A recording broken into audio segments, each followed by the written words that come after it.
The wise in all times and places awaken to this primal truth. The wise in all times and places awaken to the primal truth of not to, the primal truth of non-clinging, the primal truth of process, primal truth of interdependence. With this verse, Sangsong begins the conclusion of his poem. For the next 8 verses, Sangsong will rapidly touch on a variety of primary opposites, which not to realization dissolves/embraces. Sangsong has laid the foundation for this exuberant conclusion well. We do not feel a break between the rest of the poem and these concluding passages. Rather, the concluding passages seem to grow out of what came before, and the closing verses have a feeling of course about them.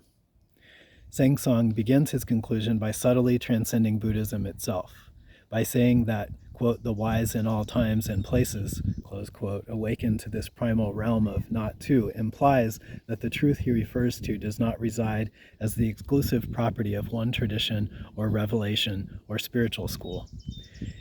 In the Salistamba Sutra, it says, Maitreya, here, today, the Lord, looking upon a stalk of rice, spoke this aphorism to the renunciates. Whoever sees dependent origination sees the teaching, and whoever sees the teaching sees the awakened one. Both the awakened one and Sangsong seek to clarify that enlightenment does not mean allegiance to a tradition.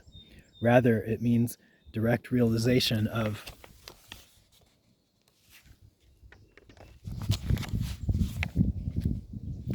awakening to primal truth.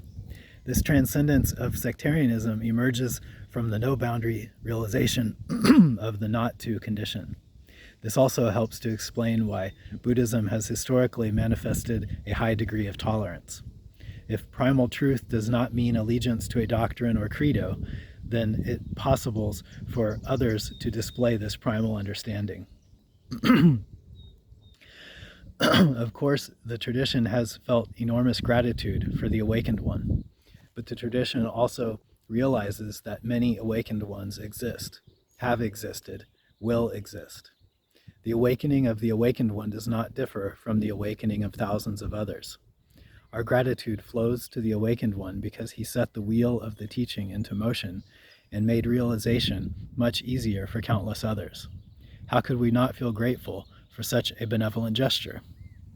At the same time, the primal realization of the awakened one manifests as the not to, as the no boundary condition, and this allows the heart of gratitude to embrace all of existence, all other people. Whoever at any time and at any place awakens to this not to walks the same road as the awakened one, does not differ from the awakened one.